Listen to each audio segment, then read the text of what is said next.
চিন্তা করেন, এই দুনিয়ায় আল্লাহ তাআলা নারীদেরকে কোনো খরচ দেন নাই।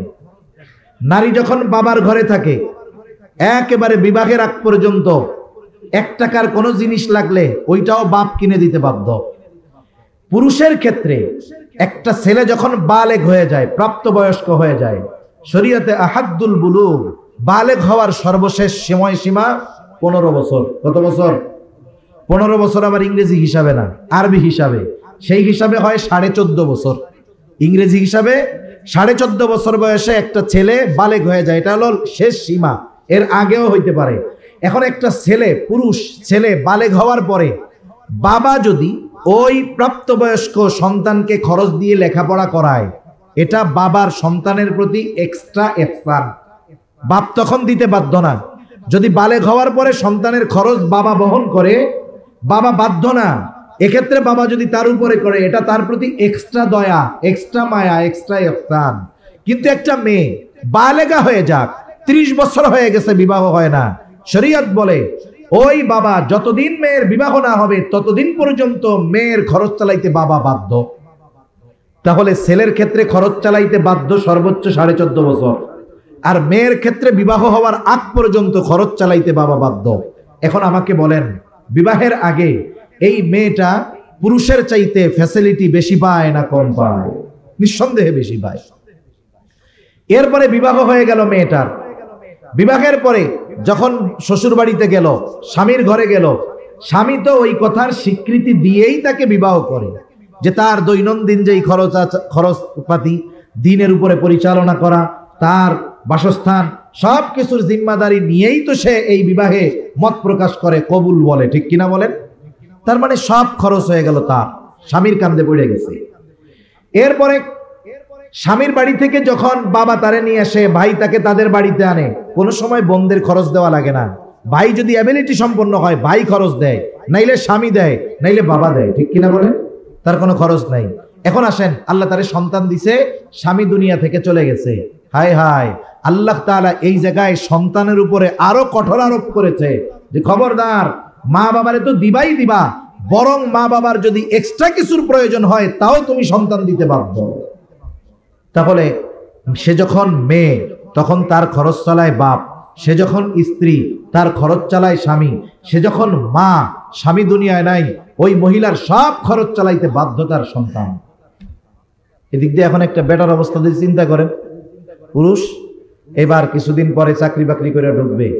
কত আছে চট্টগ্রামের মানুষ, চিটাগাঙের অনেক যুবকরা ফোন দেয়, হুজুর আপনার একটু বিবাহ শাদীর ওয়াজ করেন। কেন রে? কয় কামাই করতে করতে সব শেষ, সবাইরে সব কিছু দিলাম, এখন আমার বিবাহ করার টাকা পয়সা নেই। কেন, কি হয়েছে? বলে মা বাবার খরচ, বোনদের বিবাহর খরচ, এইগুলা করতে করতে আমার যৌবন শেষ, কিন্তু আমারে বিবাহ শাদী দিচ্ছে না। তাহলে একটা পুরুষ শুরুর থেকেই সে ঘানি টানতে শুরু করে। প্রথম ঘানি টানে তার পরিবার মোটামুটি যখন একটা অবস্থায় যায়, এইবার তার উপরে বিবাহ দেওয়া হয় তাকে। এইবার আর একজন এসে তার কাঁধে বসে। যেই মেয়েটা এসে তার স্ত্রী হয়, তার পেছনে সব খরচ, চিকিৎসা থেকে নিয়ে সব এই স্বামী করে। সন্তান আসতে দুনিয়ায়, এবার সে বাবা হয়, সে করে। তার মানে একটা পুরুষের গোটা হায়াত মরার আগ পর্যন্ত শুধু খরচ হয়, আর একটা মেয়ে মরা পর্যন্ত তাকে আল্লাহ যা দিছে ওইটাই থাকে, তার কোনো খরচ নেই। সেজন্য পুরুষকে দেখা যায় বেশি, কিন্তু পুরুষের খরচটাও বেশি। নারীকে দেখা যায় ঠিক কম, কিন্তু খরচ যেহেতু নাই, যা পায় তাই থেকে যায়। এখন বলেন, আল্লাহ তাআলা নারীদেরকে কম দেয় নাই, বরং নারীদের প্রতি ইনসাফ রক্ষা করে নারীদেরকে আল্লাহ তাআলা আরো বেশি দিয়েছেন। ঠিক কিনা বলেন? আল্লাহ তাআলা এই জায়গাটা ছাড়া এমনটা আল্লাহ করেন নাই যে ইবাদতের ক্ষেত্রে পুরুষ 2 রাকাত পড়লে সওয়াব বেশি, নারী 2 রাকাত পড়লে সওয়াব কম। এমনটা কি আল্লাহ করছে নাকি? এই মৌলিক বিষয়ে আল্লাহ তাআলা নারী পুরুষকে কাউকে বেশি কম আল্লাহ তাআলা করেন নাই। অথচ আমাদের সমাজে আছে, এখনো আমাদের দেশে আছে যারা নারীবাদী, নারীদের পক্ষ নিয়ে লাফায়। এরাও এদের অধীনস্থ নারীদেরকে পুরুষদের চাইতে কম বেতন দেয়। একই পরিশ্রম করায় নারীকে দিয়ে, আরো বেশি করায়। দেখা যাবে কি, সে নারী হওয়ার কারণে তাকে পারিশ্রমিক কম দেয়। সমাজে আছে না নাই? আছে। এখন আসেন, আল্লাহ তাআলা কোরআনুল কারীমের মধ্যে সেই কথা জানায়া দেন, নারী পুরুষের সমতা এখানে। যারা বলে নারী পুরুষ সমানাধিকার চাই, তারা যেই দৃষ্টিকোণ থেকে বলে ওটা নিঃসন্দেহে শরীয়তের সাথে সাংঘর্ষিক। আর আমরা বলি নারী পুরুষের সমতা আল্লাহ তাআলা ঠিকই রেখে দিয়েছেন, যে সব জায়গায় দরকার সে সব জায়গায় দিয়েছেন, যেই জায়গায় যেটা দরকার ইনসাফের ভিত্তিতে আল্লাহ তাআলা সবকিছু নির্ধারণ করেছেন। এই ইবাদতের ক্ষেত্রে আল্লাহ তাআলা যেই বিনিময় দেন বান্দাকে, এক্ষেত্রে নারী পুরুষের সমতার বিধান আল্লাহ রাখছে। বুঝেন নাই? কারণ আমি নামাজ পড়লে যেই সওয়াব হবে নারী পড়লেও সেই সওয়াব হবে, এমনটা নয় যে নারীর জন্য নারী হওয়ার কারণে আল্লাহ সওয়াব কমাই দিবেন, এমনটা আছে? এই কথাই আল্লাহ তাআলা বলেন, মান আমিলা সালিহাম মিন যাকারিন আও উনসা ওয়া হুয়া মুমিন ফালানুহয়িয়ান্নাহু হায়াতান তাইয়্যিবাহ ওয়া লানাজজিয়ান্নাহুম আজরাহুম বিআহসানি মা কানু ইয়ামালুন। আল্লাহ রাব্বুল আলামিন বলেন, মান আমিলা সালিহাম মিন যাকারিন আও উনসা ওয়া হুয়া মুমিন, যে নেক আমল করে, আমলে সালেহ করে, ঈমান অবস্থায় হোক নারী অথবা পুরুষ, নারী হোক আর পুরুষ হোক, যে ঈমান অবস্থায় আমলে সালেহ করে, আল্লাহ রাব্বুল আলামিন বলেন ওই ঈমানদার নারী পুরুষের জন্য আল্লাহ তাআলা দুই ধরনের পুরস্কার রেখেছেন। আল্লাহ তাআলা বলেন এক ধরনের পুরস্কার দেওয়া হবে দুনিয়ায়, ফালানুহয়িয়ান্নাহু হায়াতান তাইয়্যিবাহ। এক নাম্বার আল্লাহ তাআলা বলেন তাকে দুনিয়ায় পবিত্র জিন্দেগি দেওয়া হবে, পবিত্র হায়াত তাকে দেওয়া হবে। আর দুই নাম্বার পুরস্কার, দ্বিতীয় ধরনের পুরস্কার আল্লাহ তাআলা বলেন ওয়ালা নাজজিয়ান্নাহুম আজরাহুম বিআহসানি মা কানু ইয়ামালুন। দ্বিতীয় ধরনের পুরস্কার তাকে দেওয়া হবে আখিরাতে। কি দেওয়া হবে? বলে দুনিয়ায় সে যা করছে তার চাইতে বহুগুণ বেশি প্রতিদান তাকে আখিরাতে দেওয়া হবে। তাহলে মুমিন মুমিনাত সে যদি আল্লাহ তাআলার সন্তুষ্টির জন্য ইবাদত করে তথা আমলে সালেহ করে, তাহলে দুই ধরনের পুরস্কার। প্রথম বিষয় হলো ঈমান তো থাকতে হবে, এটা মাস্ট বি। ঈমানবিহীন আল্লাহ তাআলার কাছে কোনো প্রকারের ইবাদত গ্রহণযোগ্য হবে না।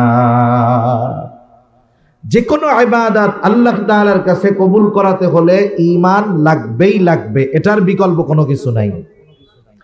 দুই নাম্বার আল্লাহ তাআলা শুধু আমল বলেন নাই, বলেছেন আমলে সালেহ। শুধু আমল আর আমলে সালেহ এই দুইটার মধ্যে অবশ্যই পার্থক্য আছে। একটা মানুষ করলেই সেটা কাজ হয়, আমল হয়, কিন্তু যখন ওই কাজটা আল্লাহ তাআলার কাছে কবুল হয় তখন ওই কাজটা তথা ওই আমলটা আমলে সালেহ হয়। একজন নামাজ পড়ছে, সাউন্ড একটু বাড়াও। একজন নামাজ পড়ছে, নামাজ পড়াটা আমল। এখন ওর আমলটা আমলে সালেহ কখন হবে? যখন ওই নামাজটা আল্লাহর কাছে কবুল হবে। এখন কার আমল আমলে সালেহ হবে? অনেকগুলো শর্ত কোরআন হাদিসের আলোকে বুজুর্গানে দিন বলেন। আমি কয়েকটা শর্তের কথা আপনাদের খেদমতে বলবো। এই শর্তগুলো ঠিক রেখে যদি আমরা আমল করি, ওই আমল যদি ছোট হয় ওই আমলটা আল্লাহর কাছে আশা করা যায় কবুল হবে, এবং ওই আমলটা আমলে সালেহ হবে ইনশাআল্লাহ। এক নম্বরে আমল কবুল হওয়ার জন্য তথা আমলে সালেহ হওয়ার জন্য এক নাম্বার যেটা দরকার সেটা হলো আল্লাহ তাআলার সন্তুষ্টি তথা ইখলাস দরকার। আমার সারা জিন্দেগির আমল, এটা যত আমল হোক, বড় হোক আর ছোট হোক, আমার সকল আমলগুলো একমাত্র আল্লাহ তাআলার উদ্দেশ্যেই করতে হবে। আল্লাহ তাআলা কোরআনুল কারীমের মধ্যে বলেন ওয়ামা উমিরু ইল্লা লিয়াবুদুল্লাহা মুখলিসিনা লাহুদ্দীন। ইখলাসের সাথে যতক্ষণ না আমল হবে ততক্ষণ ওই আমল যত বড় হোক আল্লাহ তাআলার কাছে ওই আমলটা কবুল হবে না। এজন্য আল্লাহ সুবহানাহু ওয়া তাআলার কাছে ওই আমলটাই সুন্দর, গ্রহণযোগ্য, যেটা আল্লাহর জন্য করা হয়। আল্লাহ তাআলা কিন্তু আমাদের কাছে বেশি আমলের কথা বলেন নাই। আল্লাহ তাআলা কোরআনুল কারীমের মধ্যে সুন্দর আমলের কথা বলছে, সুন্দর। আল্লাহ তাআলা সূরা মুলকের মধ্যে বলেন আল্লাযী খালাকাল মাউতা ওয়াল হায়াতা লিয়াবলুয়াকুম আইয়ুকুম আহসানু আমালা। আল্লাহ তাআলা বলেন তিনি আল্লাহ, কে বলে আল্লাযী খালাকাল মাউতা ওয়াল হায়া, যে মৃত্যু এবং জীবন সৃষ্টি করেছেন। কেন? বলে লিয়াবলুয়াকুম, তোমাদের পরীক্ষা করার জন্য তথা আমাদের পরীক্ষার জন্য আল্লাহ তাআলা মউত এবং হায়াত, মরণ এবং জীবন আল্লাহ সৃষ্টি করেছেন। বললাম কিসের পরীক্ষা? আল্লাহ তাআলা বলেন পরীক্ষা হলো আইয়ুকুম আহসানু আমালা, পরীক্ষাটা হলো তোমাদের কারা আমল কত সুন্দর। আইয়ুকুম আকসারু আমালা আল্লাহ বলেন নাই যে কে কত আমল করতে পারে, এটা বলেন নাই। আল্লাহ তাআলা বলতেছেন পরীক্ষা হলো কার আমল কত সুন্দর। এই জন্য আমাদেরকে আগে বুঝতে হবে আসলে সুন্দরের সংজ্ঞাটা কি। আমরা আমাদের কাছে সুন্দরের সংজ্ঞা হইল যেটা চোখ দিয়ে দেখার পরে আমার আপনার অন্তর তৃপ্ত হয়, চোখ দিয়ে দেখলে ভালো লাগে, আমরা বলি এটা সুন্দর, দেখতে ভালো লাগতেছে। একটা মেয়ের চেহারা ভালো, বলে সুন্দর। তারপরে একটা জিনিস খুব ভালো মতো বানাইছে, বলে সুন্দর, চেয়ারটা সুন্দর, ফার্নিচারটা সুন্দর, ছেলেটা সুন্দর। তাহলে আমরা সুন্দর বলি কখন? যখন আমাদের চোখ ওই জিনিসটা দেখে তৃপ্ত হয়। আমাদের সামনে যদি একজন আফ্রিকার মানুষকে আইনা দেওয়া হয়, এই ইথিওপিয়ার মানুষ, ওদেরকে দেখার পরে কি আমরা সুন্দর বলবো? কতজনে ওরে কালারে এর যে কোড়ের তলের কালি আরো সাদা, কলমের কালির চাইতে কালা। তার মানে দেখেন এটা আমাদের কাছে সুন্দর না, কিন্তু আল্লাহ তাআলার কাছে তো এই সংজ্ঞা চলবে না। আল্লাহ তাআলার কাছে সৌন্দর্য নির্ভর করে ইখলাসের ভিত্তিতে, অন্তরের ভিত্তিতে সৌন্দর্য আল্লাহ তাআলা নিরূপণ করেন। এই জন্য তার কলব, যার কলব যত সুন্দর, যার ইখলাস যত ভালো, যার নিয়ত যত পরিশুদ্ধ, আল্লাহ তাআলার কাছে সে তত সুন্দর। একটা মানুষের দৈহিক গঠন যতই সুন্দর হোক না কেন, অন্তর যদি রোগে ভরা থাকে, দুনিয়ার মানুষ তাকে সুন্দর বলতে পারে, কিন্তু আল্লাহ তাআলার কাছে সে সুন্দর নয়। এ দুনিয়ার অনেক মানুষ দুনিয়া থেকে চলে গেছে, আমাদের দৃষ্টিতে তারা সুন্দর ছিল না, চেহারা কালো ছিল, কিন্তু তাদের অন্তর আল্লাহ তাআলার মহব্বতে, নবীর মহব্বতে ভরপুর ছিল। ঠিক কিনা বলেন? এ মানুষগুলো আমরা সুন্দর না বললেও আল্লাহ তাআলার কাছে সুন্দর। এজন্য ওই ইবাদতটা সুন্দর হবে যেই ইবাদতের মধ্যে আল্লাহর সন্তুষ্টি আছে, ইখলাস আছে। অনেক সময় আমরা দেখি একজন নামাজ পড়তেছে খুব ধীরস্থিরতার সাথে। আমি হুজুর আইসা মসজিদের মধ্যে নামাজে দাঁড়ায় গেছি, খুব সুন্দরভাবে ধীরস্থিরতার সাথে কেরাত পড়তেছি, দীর্ঘ সময় নিয়ে রুকু করতেছি, রুকু থেকে উঠে আবার সুন্দর মতো দীর্ঘ সময় দাঁড়ায় আছি, আর মনে মনে চিন্তা করতেছি আমি একাই তো নামাজ পড়ি, চারদিকে মুসল্লি আমার দিকে তাকায় আছে। আমারে মনে হয় এরা খুব বুজুর্গ বলবে। বলেন তো এই নামাজ আপনারা দেইখা হয়তো কইতে পারেন, দেখ হুজুর কত সুন্দর রুকু সেজদা করে, হুজুর কত সুন্দরভাবে কেরাত পড়তেছে, একেবারে ধীরস্থিরতার সাথে সুন্দরভাবে হুজুর নামাজটা শেষ করলো। কিন্তু মনের মধ্যে আমার উদ্দেশ্য ছিল আপনারা দেইখা জানি এই কথাটা কন। এখন বলেন আপনারা ঠিকই আমার নামাজটা দেখে সুন্দর বললেন, কিন্তু ওই ইবাদতটা কি আল্লাহর কাছে সুন্দর হয়েছে নাকি? আল্লাহর কাছে ওই ইবাদত সুন্দর হয় নাই। এজন্য ইবাদত যত বড় হোক আর ছোট হোক, যদি আল্লাহর জন্য না হয়, ওই ইবাদত আখিরাতে নাজাত পাওয়া তো বহুদূর, ওই ইবাদত তার জাহান্নামে যাওয়ার কারণ হবে। প্রসিদ্ধ হাদিস আছে তো, রাসূল আকরাম সাল্লাল্লাহু আলাইহি ওয়াসাল্লাম বলেন কিয়ামতের দিন সর্বপ্রথম তিন শ্রেণীর মানুষকে হিসাবের জন্য ডাকা হবে। এক নাম্বার একজন শহীদকে ডাকা হবে। শহীদ রক্তাক্ত অবস্থায় আল্লাহর সামনে হাজির হয়ে যাবে। তোমার এই অবস্থা কেন? আল্লাহ তাআলা জিজ্ঞাসা করবে, বলে আল্লাহর জমিনে আল্লাহর দ্বীন প্রতিষ্ঠা করার জন্য কাফেরদের বিরুদ্ধে জিহাদ করে, লড়াই করে আমি আমার জীবন দিয়ে দিয়েছি। আল্লাহ তাআলা জিজ্ঞাসা করবেন, বুঝলাম এই জন্য লড়াই করছো, কিন্তু মূল উদ্দেশ্য কি ছিল, কার জন্য করছো? লোকটা এবার বলবে, আল্লাহ শুধুমাত্র আপনার সন্তুষ্টির জন্য জিহাদ করেছি। আল্লাহ তাআলা বলবেন, না বান্দা তুমি মিথ্যা বলতেছো, কারণ আল্লাহ তাআলা অন্তর্যামী, তিনি আমার আপনার সকলের মনের খবর জানেন। আল্লাহ তাআলা বলবেন, না বান্দা তুমি মিথ্যা বলতেছো, আমি তোমার অন্তরের খবর জানি। তুমি যুদ্ধ করেছো যাতে করে দুনিয়ার মানুষ তোমার যুদ্ধের প্রশংসা করে, বীরত্বের প্রশংসা করে। যে উদ্দেশ্যে তুমি দুনিয়ায় যুদ্ধ করেছো, মানুষ তোমাকে বীর ডেকেছে, তোমার বীরত্বের প্রশংসা করেছে, তার মানে উদ্দেশ্য যেটা ছিল সেটা দুনিয়ায় পাওয়া গেছো। সুতরাং আমি আল্লাহর তরফ থেকে তোমার জন্য কিছু নাই, তুমি চলে যাও, তোমার ঠিকানা হলো চিরস্থায়ী জাহান্নাম। আরেকজন দানবীরকে ডাকা হবে, জিজ্ঞাসা করা হবে, আমি আল্লাহ তোমাকে এত সম্পদ দিলাম, সম্পদগুলা কোথায় ব্যয় করেছো? লোকটা বলবে, আল্লাহ ইলম অর্জন করেছে। যারা মাদ্রাসায় পড়ে এরা জানে মাদ্রাসায় পড়া কত কষ্টকর, খাবারের কষ্ট, থাকার কষ্ট, ঘুমের কষ্ট। এত পরিশ্রম করে ইলম অর্জন করার পরে আমরা যদি এই চিন্তা করি যে আমার এই ইলমটাকে আমি টাকা কামানোর মাধ্যম বানায় নিব, আমার ইলম দ্বারা আমি মানুষের প্রশংসা অর্জনের চেষ্টা করব, মানুষ আমার ইলমের প্রশংসা করবে, মানুষ আমার কণ্ঠের প্রশংসা করবে, মানুষ আমাকে মাথায় তুলে নাচবে, আমি যদি এই আশা করি, আমার এই ইলম আমার নাজাত তো বহুদূর, আমার জাহান্নামে যাওয়ার কারণ হয়ে যাবে। ঠিক কিনা বলে? কেন হবে? কারণ কি? একজন ইবাদত করে নাই, ও ইবাদত না করার কারণে শাস্তি পাবে, নাইলে আল্লাহ তাআলা যদি চায় ওরে মাফ করে দিবে যদি শিরিক না করে। কিন্তু একজন ব্যক্তি ইবাদত কইরাও কেন শাস্তি পাবে? বলেন তো, ইবাদতের একমাত্র হকদার কে? একটু জোরে বলেন না, কে? আল্লাহর হক ইবাদত করা। হাদিসের মধ্যে আসছে আল্লাহ তাআলার হক হইল কি? তার ইবাদত করা, তার সাথে কারো শরীক না করা। কেউ যদি শিরক করে তাহলে সবচাইতে বড় হক সে আল্লাহর নষ্ট করে। এখন কেউ যদি ইবাদতটা আল্লাহকে বাদ দিয়ে অন্য কাউকে সন্তুষ্ট করার জন্য করে, এটাও সে শিরক করে। সে কি করে বলেন না? হক ছিল কার? আল্লাহর সন্তুষ্টির জন্য করা, ইবাদত করলো পাবলিকের সন্তুষ্টির লেগে। তাহলে দেখেন তো এখানে কি আল্লাহ তাআলার সাথে শিরিক হলো কি হলো না? মাখলুককে ইবাদতের ক্ষেত্রে আল্লাহর সমকক্ষ দাঁড় করায় দেওয়ার মতো হয়ে গেল। এখন কি হবে? শিরিক যুক্ত আমল, এটা কি কবুল হবে? তাহলে প্রথমে আমল বাদ। প্রথমে কি বাদ?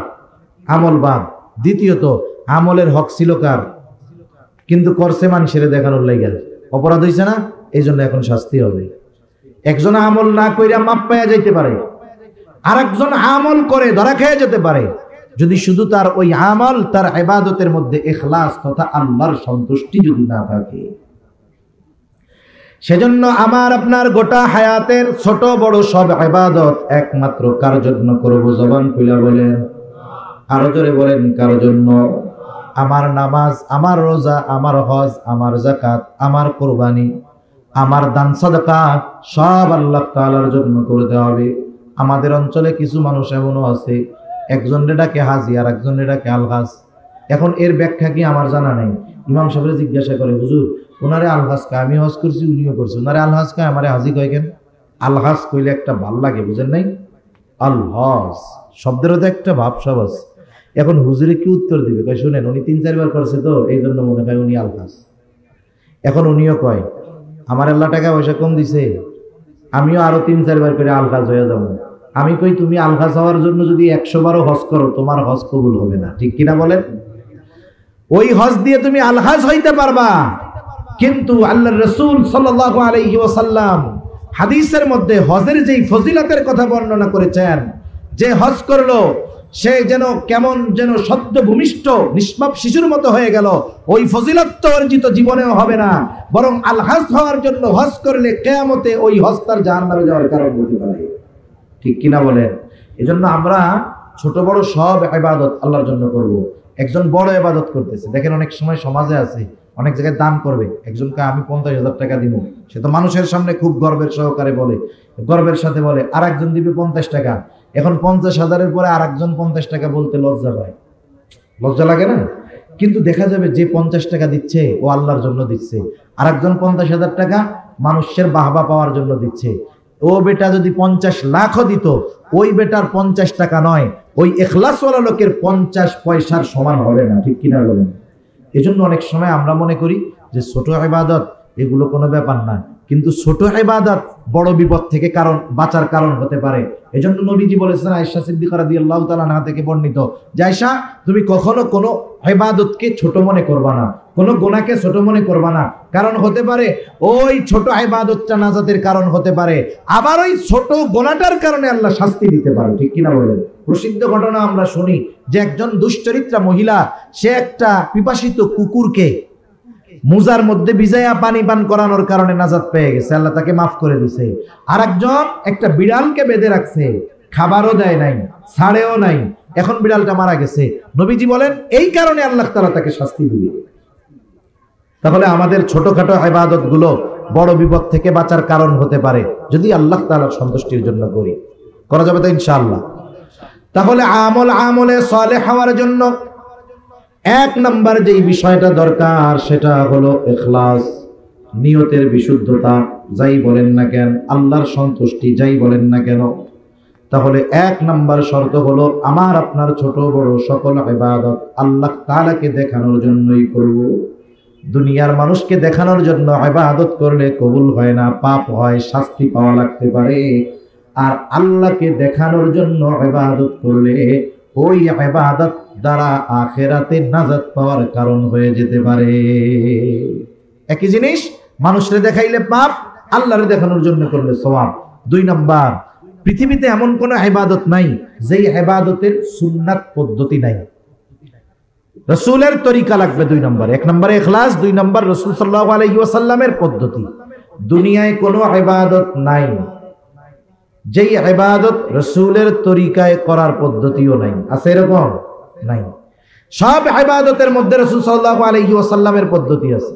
আরে ইবাদত রাখেন, ইবাদত যেটা আল্লাহর হুকুম আছে, কিন্তু যেগুলো দুনিয়াবি কাজকর্ম, দুনিয়ার কাজ করলে সওয়াব নাই, না করলে গুনাহ নাই, এই ধরনের কাজও যদি কেউ রাসূল সাল্লাল্লাহু আলাইহি ওয়াসাল্লামের পদ্ধতিতে করে, ওই দুনিয়াবি কাজটাও তার আমলনামায় ইবাদত বলে গণ্য হয়ে যায়। সুবহানাল্লাহ। যেমন আমাদের দৈনন্দিন কিছু কাজ আছে। একটা কাজ কি, প্রতিদিন আমাদের জরুরত ছাড়া লাগে, প্রস্রাব করা লাগে, পায়খানা করা লাগে কি লাগে না? প্রস্রাব পায়খানা করিয়া ছাড়া তো মানুষের বাঁচার উপায় নাই। যখন বাথরুমে চাপ দেয় তখন ওইটাই দুনিয়ার সবচেয়ে আরামের কাজ। ওইটা যদি না করে কি কষ্ট বুঝতে পারবে। এজন্য মানুষে এখন ট্রেডিশন পাল্টায়া দিছে, ঘর বাড়ি যা করুক বাথরুমটারে টাইলস দিয়ে সুন্দর মতো আগে করে, যে কোনো জায়গায় আগে বাথরুমটাকে সুন্দর করে। অথচ বাথরুমে যাইয়া কি কয় ঘন্টা থাকে? সারাদিনে নাইলে সর্বোচ্চ আধা ঘন্টা 1 ঘন্টা থাকবে।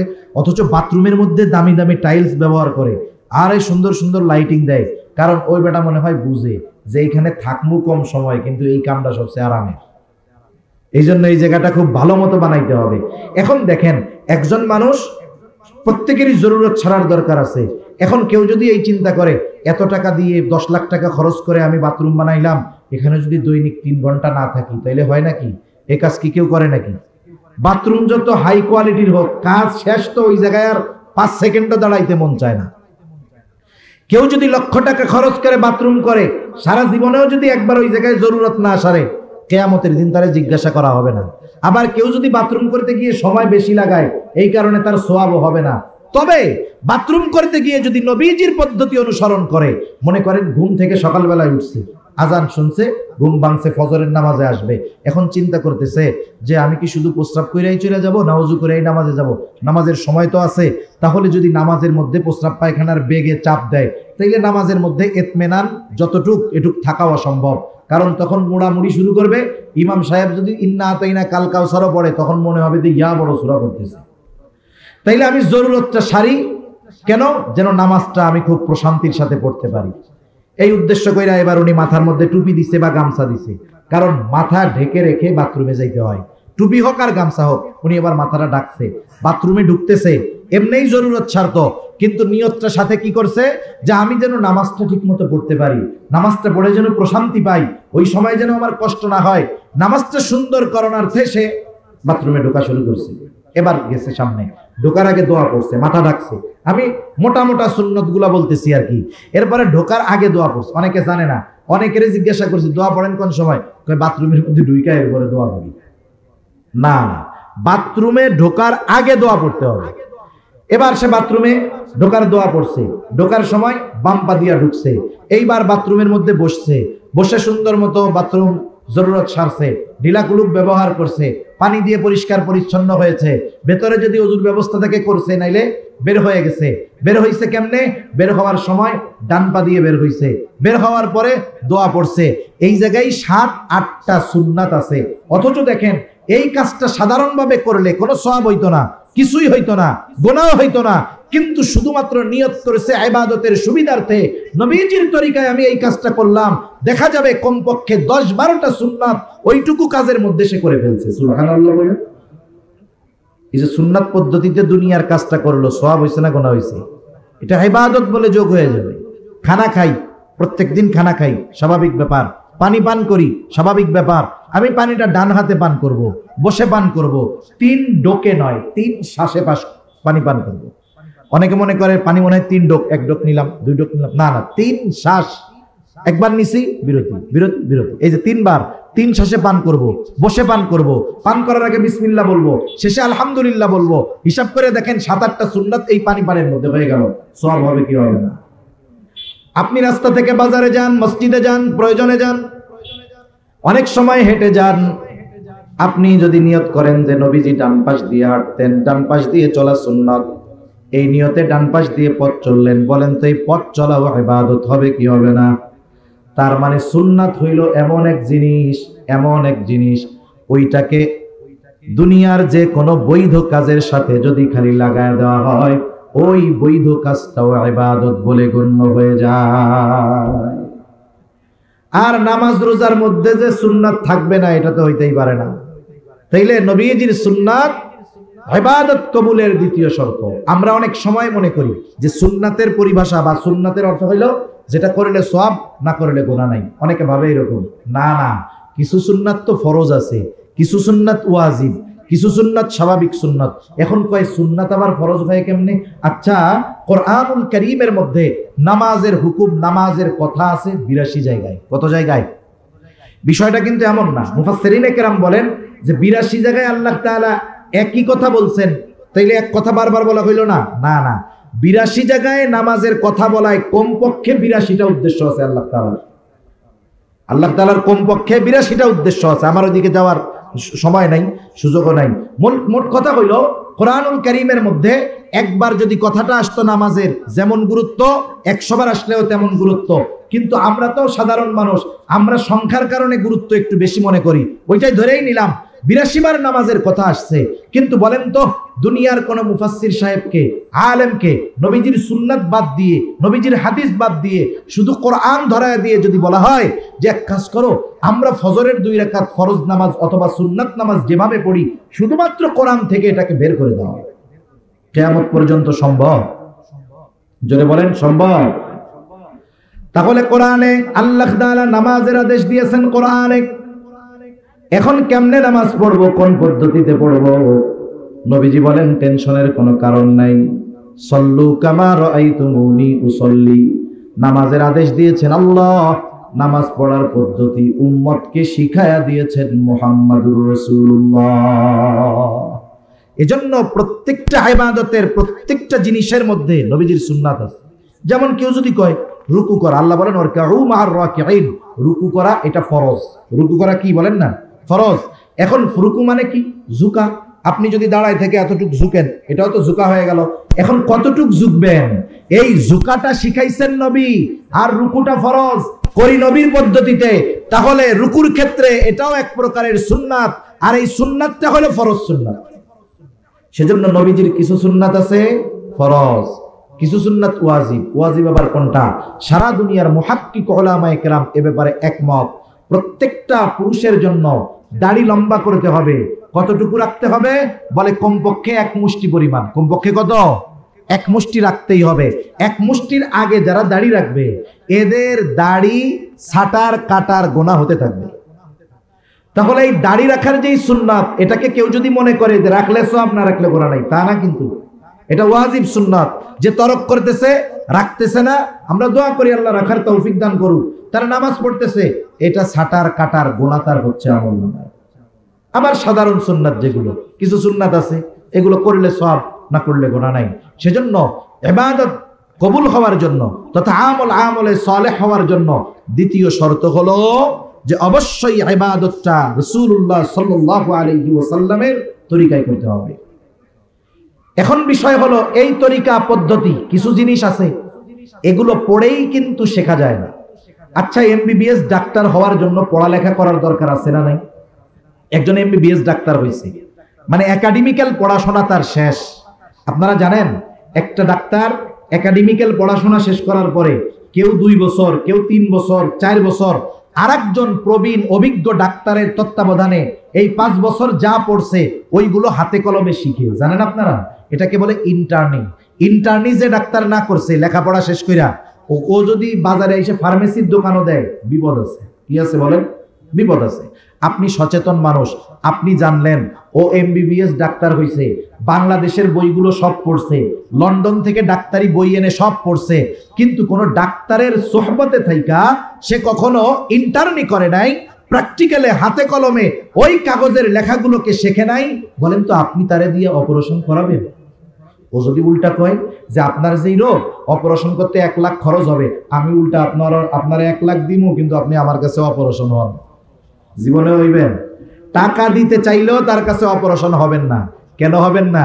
বলে আরে মিয়া তুমি যতই বই পড়ো না কেন, তুমি সোহবতে থাইকা প্র্যাকটিক্যাল ভাবে এইগুলো তুমি শিখতে পারো নাই। ঠিক কিনা বলেন? এজন্য আমাদের দেশে অনেকে শুধু পড়াই বড় আলেম হয়ে যায় মনে করে, সোহবতে থাকাটাকে তারা কিছুই মনে করে না। সেজন্য আমাকে আপনাকে যদি সুন্নাত পদ্ধতিতে ইবাদত শিখতে হয়, উলামায়ে কেরামের তত্ত্বাবধানে সোহবতে গিয়ে শেখার বিকল্প আর কোনো কিছু নাই। 3 নাম্বার শর্ত, যেই আমল করবে, যেই ইবাদত করবে, সেই ইবাদতের মাসলা মাসাইল গুলো তাকে জানতে হবে। এক্ষেত্রে আসে দ্বীনি ইলমের কথা। নবীজি এই কথাই বলেন, তালাবুল ইলমি ফারিদাতুন আলা কুল্লি মুসলিম। দ্বীনি ইলম শিক্ষা করা প্রত্যেক মুসলমান নরনারীর উপরে ফরজ। এখন মনে করেন যে ইলমি জ্ঞান অর্জন করে নাই, সে যে নামাজের ফরজগুলো জানে না, যে নামাজের ওয়াজিবগুলো জানে না, যে নামাজ ভাঙ্গার কারণগুলো জানে না, যে ওযু ভাঙ্গার কারণগুলো জানে না, এখন না জানা কারণগুলোর মধ্যে থেকে যদি কোনো একটা তার মধ্যে সংগঠিত হয়ে যায়, দেখা যাবে বছরের পর বছর নামাজ পড়তেছে কিন্তু তার 1 ওয়াক্ত নামাজও হয় না। কতজন আছে আমাদের দেশে এরকম শুনছি, নামাজের মধ্যে বায়ু ছেড়ে দিছে। কি ছেড়ে দিছে? এখন সে 2-3টা সাউসিজদা দিছে। একজন জিজ্ঞাসা করতেছে, কিরে ভাই তোমার নামাজে কি ভুল হইলো যে সাউসিজদা দিলা? সাউসিজদা কেন দেয়? বলে নামাজে যদি ওয়াজিব ছুটা যায়, ঠিক না, সাউসিজদা দিতে হবে। এখন ওর নামাজের মধ্যে গেছে, পাত দিছে, ওযু ছুটে গেছে, ও যদি সাউসিজদা 2টা না 50টা দেয়, ওর নামাজ থাকবে? তাহলে দেখেন ইবাদত শুদ্ধ হওয়ার জন্য ইলম কত জরুরি। 1 নাম্বার, নামাজের যেই বাহিরে ভিতরে 13 ফরজ, নামাজি যে নামাজ পড়বে তার কথা বলতেছি, কমপক্ষে নামাজের বাহিরে ভিতরে 13 ফরজ জানতে হবে। কারণ ফরজ যদি ছুটে যায় নামাজ থাকবে না। এরপরে তার 14টা ওয়াজিব জানতে হবে। এখন সে যদি ওয়াজিব না জানে সাউসিজদা করতে পারবে না, ওয়াজিব ছুটে গেছে, সাউসিজদা দেয় নাই, নামাজ হলো না। এরপরে আসেন নামাজ ভাঙ্গার কারণগুলো তাকে জানতে হবে, 19টি কারণ। এখন যদি কারণগুলো সে যদি না জানে, দেখা যাবে ওই রকম কারণ তার প্রতি রাকাত নামাজে 2-4টা ঘটে, তাহলে নামাজ তো আর হলো না। এরপরে তার ওযু ভাঙ্গার কারণগুলো জানতে হবে। এখন দেখেন যদি কারণগুলো না জানে, দেখা যাবে ওই যে ওইরকম পাত দিয়া সাউসিজদা দিব, ওযু থাকবে, নামাজ থাকবে। তাহলে চিন্তা করে দেখেন দ্বীনি ইলম শিক্ষা করা কতটা জরুরি। এজন্য ইবাদত কবুল হওয়ার জন্য ওই ইবাদতের মাসলা মাসাইল তার পরিপূর্ণ জানার দরকার, নাইলে দেখা যাবে নিজের অজ্ঞাতসারে অনেক ইবাদত করতেছে কিন্তু কবুল হচ্ছে না। 4 নাম্বার যেটা দরকার সেটা হলো তার খাবারটা হালাল খাবার হইতে হবে। হুজুরকে নিয়ে আসতে হবে, তার খাবারটা হালাল খাবার হইতে হবে। এখানে 2টা জিনিস লক্ষণীয়। একটা হলো শুধু খাবার হালাল হলে হবে না, ওই খাবার কেনার টাকাটাও হালাল হতে হবে। আমাদের দেশের অনেক মানুষ আছে উপার্জনের ব্যাপারে কোনো চিন্তা ভাবনা নাই, যা মন চায় অমনি ধইরা গাপুস গুপুস খায়। কবিতা পড়ছেন না, পুঁটি মাছ পাই না, একটা যদি পাই অমনি ধইরা গাপুস গুপুস খাই। এই কিছু মানুষ আছে উপার্জনের সময় এটা হালাল না হারাম দেখবে না, গাপুস গুপুস ওটা নিয়ে পকেটে জমাবে। পকেটের মধ্যে ঘুষের টাকা 30,000। এখন বাজারে আসছে, দেখে বিশাল বড় এক মহিষ জবাই হয়েছে, বড় মহিষ বড় গরুর গোস্তের উপরে একটা মজা চাহিদা মানুষের থাকে। এখন ওই লোকের আবার ওয়াজ মনে পড়ে গেছে, পকেটের মধ্যে হলো ঘুষের টাকা। কিসের টাকা বলেন? এটা হালাল না হারাম? জোরে বলেন, এটা কি? এখন ওই পকেটে ঘুষের টাকা। মনে রাখবেন, ঘুষ হলো কেউ যদি একজনের কাছ থেকে জুলুম করে, সন্ত্রাসী করে, জোর করে কোনো টাকা নেয়, যেমন এটাও টাকাটা যেমনে নিছে চুরি করিয়া, দখল দিয়া, যেরকম অপরাধ, ওই ঘুষের টাকা নেওয়া তার চাইতে আরো বড় অপরাধ। যদিও কয় যে এটা চা খাওয়ার পয়সা, ওটা কোনো সুযোগ নেই। এখন পকেটের মধ্যে হারাম টাকা, তাহলে ঘুষের টাকা ওই ব্যক্তি যার কাছ থেকে নিছে তার হক নষ্ট করেছে, সে এটা জুলুম করে নিয়েছে সে। এখন পকেটের মধ্যে ওই হারাম টাকা। এখন গরুর গোস্ত দেখে চিন্তা করতেছে, এত বড় গরু এরা কষাই দুইজন জবাই দিল কেমনে? ওয়াজে শুনছে যে মক্কা শরীফের দুম্বাও যদি হয়, ওই দুম্বা যদি আল্লাহর নাম ছাড়া যদি অন্য কারো নামে জবাই দেওয়া হয়, ইচ্ছা করে আল্লাহর নাম বাদ যদি দেওয়া হয়, তাহলে ওই দুম্বার গোস্ত হালাল থাকবে না। এখন কষাইরে গিয়ে কানে কানে জিজ্ঞেস করতে, ওই এত বড় গরু তোরা দুইজন তিনজন জবাই দিলি কেমনে? জবাই দেওয়ার সময় কি আল্লাহর নাম মনে ছিল? কষাইও চালাক কম না, বলে ভাই নামাজ কালাম পড়ি না, নিজের পাপ নিজে, হুজুররা ওয়াজে কইছে শুনছি, শিরিক না করলে আল্লাহ মাফ করে দিব। এখন আমি যদি ইচ্ছা করি আল্লাহর নাম বাদ দিয়ে আপনাকে গোস্ত খাওয়াই, তাহলে কি হবে দেখেন, কতজনরে হারাম খাওয়ানো হবে। আমি এত বলদ না, নামাজ কালাম না পড়লে কি হবে, গরু জবাই দেওয়ার সময় আল্লাহর নাম ভুলি নেই। তার মানে ও নিশ্চিত হইল যে এই গরুর গোস্ত হালাল আছে, ঠিক কিনা বলেন?